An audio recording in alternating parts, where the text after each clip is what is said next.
Ara, per part del grup parlamentari de Catalunya Sí que es Pot, la paraula al senyor Joan Gené. Moltes gràcies, bona tarda, conseller, diputats, diputades, públic que ens acompanya.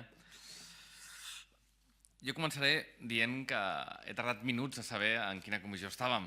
Semblava més una compareixença del conseller de Justícia ordinària a una compareixença a nivell de pressupostos. Està bé que vinguem a demostrar i a explicar sempre els objectius que anem complint o no, segons el nostre punt de vista. En tot cas, el convidarem a venir, encara que sigui per al tema del model, perquè ens ho pugui explicar amb més detall. Ho dic perquè avui estem parlant de pressupostos en concret i el que cal avui és objectivar els desitjos, aquests objectius que plantegem al llarg de l'any. I el que ens hem vist en un primer moment, quan hem agafat les dades per objectivar-les, i ja ho han comentat altres portaveus, és que les dades que tenim nosaltres és que el pressupost modificat del 2016 era de 954 milions d'euros i el que ens ha passat vostè, si no ho hem apuntat malament, és de 951. Llavors, així homogèniament, el pressupost. Per tant, diguéssim que això cal explicar-ho per un tema de sinceritat, de dir, bueno, comparat amb els pressupostos del 2015, que tenen moltes diferències, si comparem amb el pressupost modificat de 2016, no hi ha una espectacular pujada, diguéssim, no? Perquè al final sembla que això ens han tractat molt al departament, hem apostat per la justícia. Home, doncs mirant-ho en concret amb les dades, i ho comentàvem avui, dèiem, ostres, no veiem realment aquesta pujada i no estàvem acostumats a que vostè, conseller, ens jugués tant amb aquestes dades. Sí que hem vist altres conselleries que jugaven molt amb les dades per intentar vendre's una idea que no era. Fins ara no ho havíem vist a vostè i és una cosa que m'agradaria que ho expliqués amb més detall perquè ens ha sorprès. Abans de començar a entrar en lo concret, crec que cal emmarcar els desitjos i les realitats en el que estem. Al final, la capacitat de canvi està en la capacitat de trencar el marc en el que un es mou, i el que hem vist aquí, el context d'aquests pressupostos i en el qual vostè és part, en tant formar part d'un govern i d'un projecte de govern, és que el que hem fet és mantindre aquest marc que fa olor a pressupostos convergents ja del 2012, en realitat, que no hem aconseguit que hi hagi un canvi real. I podem començar a parlar de fiscalitat, el nostre grup de proposta concreta amb el tema de fiscalitat, que no només el nostre grup, el Partit Socialista, inclús la CUP, ha estat defensant aquest trencament, aquesta mobilitat del marc, que al final que ens trobem és molt bones intencions, molt esforç i molta dedicació dintre d'un marc que no ens permet evolucionar, fer un canvi real a la ciutat en què ens trobem. Parlava vostè de, òbviament hi ha mancances, aportin solucions, o quines propostes donen vostès. A vegades cal trencar el marc per poder fer els canvis i propostes. Si ens movem en el mateix marc de fa uns anys, si tenim pressupostos continuistes, si tenim més de lo mismo, que hem escoltat molt aquesta frase últimament, al final, per molta dedicació, molts esforços i molts desitjos, no podrem fer els canvis que volem. Parlava d'esperit social, per fer pressupostos, per fer projectes per la gent, per posar l'administració a la gent, primer s'ha de ser valent, i crec que el govern en la seva totalitat no ha sigut gens valent, al contrari, conservador a l'hora de fer aquests pressupostos. Però un tema en concret amb els temes que competeixen al seu departament, i començarem amb el tema estrella, que ha sortit aquests dies i és un tema estrella, perquè sembla que la política últimament passa únicament als platós de televisió. Un dia connectem la televisió a les 8:30 del matí i veiem com el conseller ens explica una proposta nova i trencadora de tancar la model en pocs mesos, i nosaltres ens vam sorprendre fortament. Inclús hem vist actes del conseller d'aquí 2 o 3 dies on explicarà el tancament de la model en actes públics.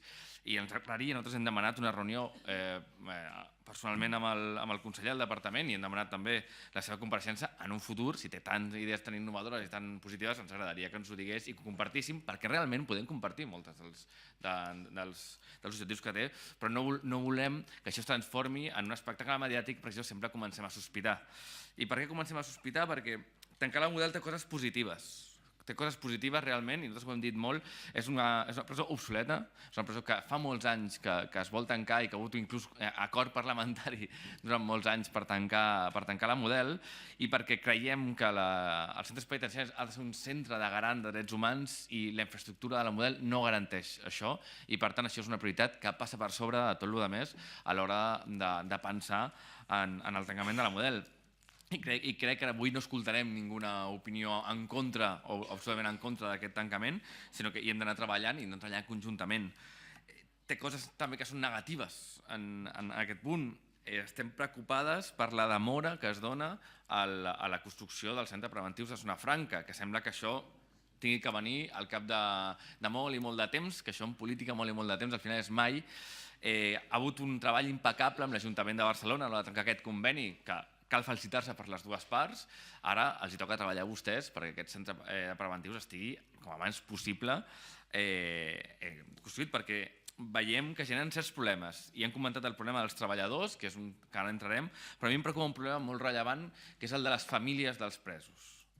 I al final ningú pensa en que una família que té que anar a visitar un pres, encara que siguin preventius, que és un argument del que va dir vostè, a l'Eixample, no és el mateix que una família que tingui que anar a les Teves Rovires o que tingui que anar a prop de Granollers a centres penitenciaris amb mala connexió a nivell de transport públic i amb un cost desplaçament fort per tenir una penyora d'aquestes famílies. I la pregunta que li faig, i vull que ho reflexionem filosòficament, és què estem prioritzant llavors? Per què tanta pressa per tancar la Model? No estem prioritzant la fotografia davant dels mitjans, els drets de les famílies a prop dels presos?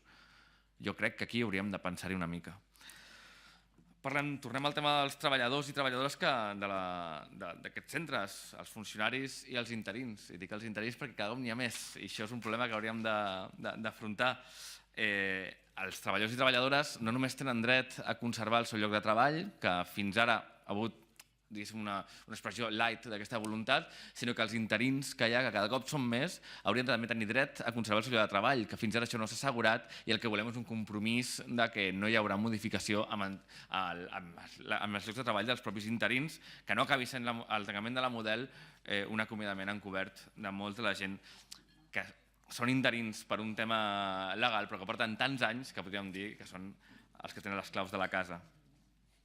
En aquest punt, nosaltres el que reclamem en tot cas és que s'agafin aquests compromisos, que nosaltres estem a favor de tancar la Model, mà estesa a l'hora de portar aquests compromisos endavant, però famílies, treballadors i el centre preventiu de Zona Franca crec que ha de ser un compromís ferm quan es vulgui fer la foto de tancament de la Model.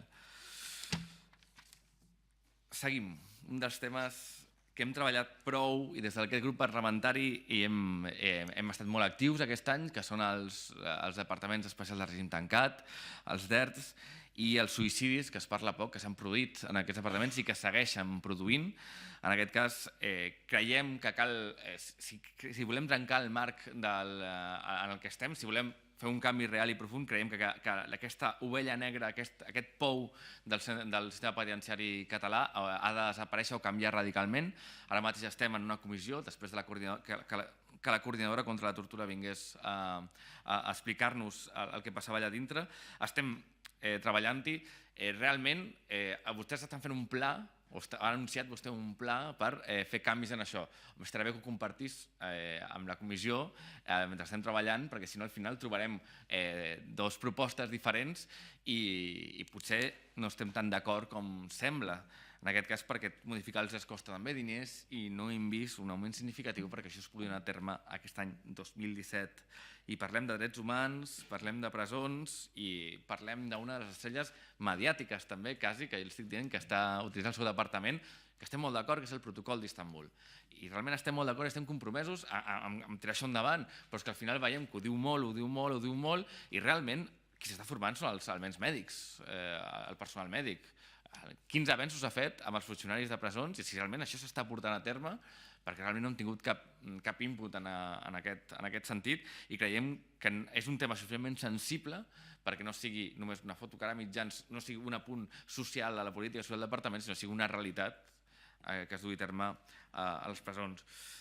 Altres elements que vam estar parlant durant tot l'any, que són els experiments dels mòduls de convivència, que no ha nombrat en aquest cas.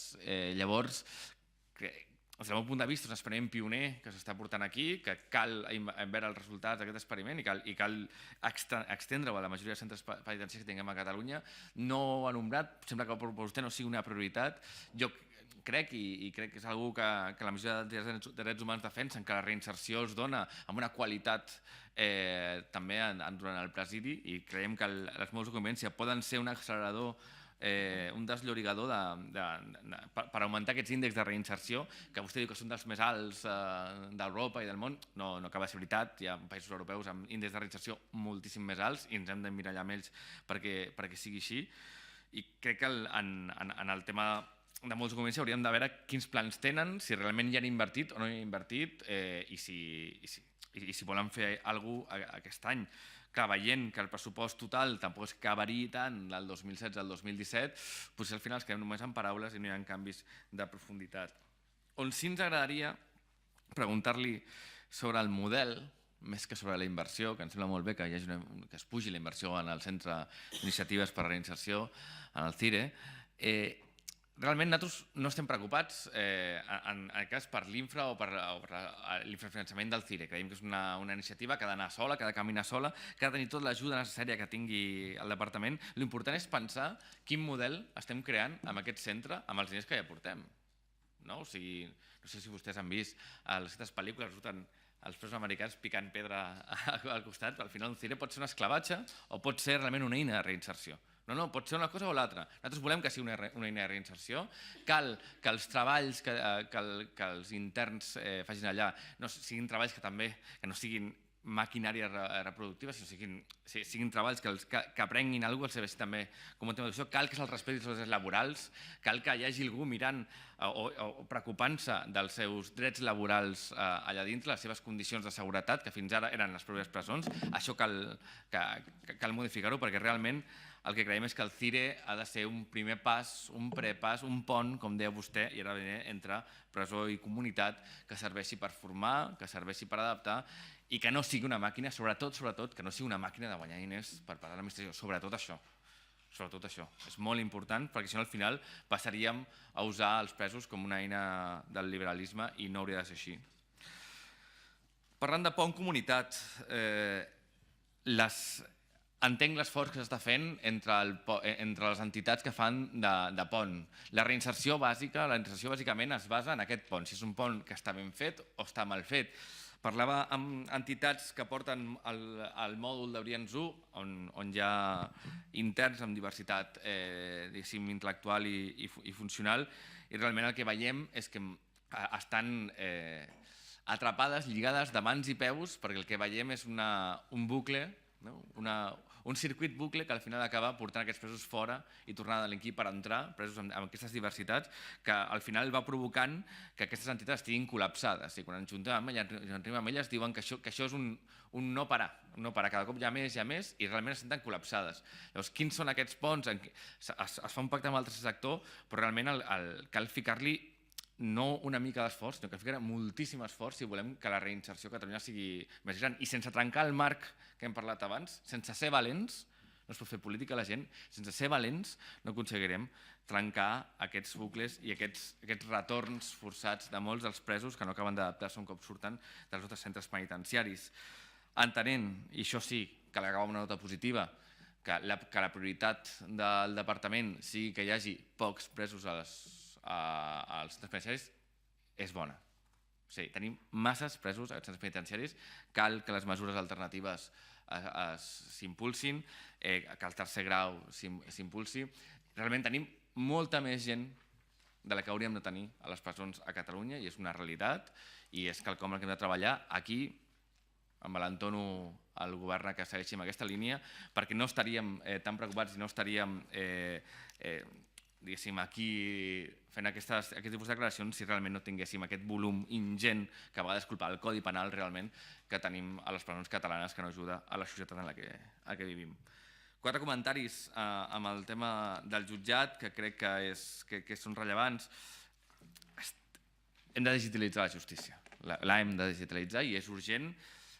Cal pensar-hi una mica, perquè realment els sindicats i la gent que ha treballat no ho està veient clar, cal ficar-li esforços, esperem que això sigui així. Molta preocupació ja per la reestructuració que es vol fer de places, que més o menys hi hem parlat.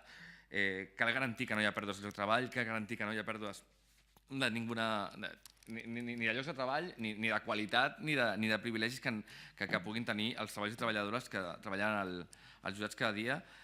Compte amb l'interinatge, és que ja això és no sé, és una mantra parlar d'interinatge a la Departament de Justícia, és com la gran losa que porten tots els consellers que estan a sobre, que cada cop es fa més gran. Aquí cal fer alguna cosa.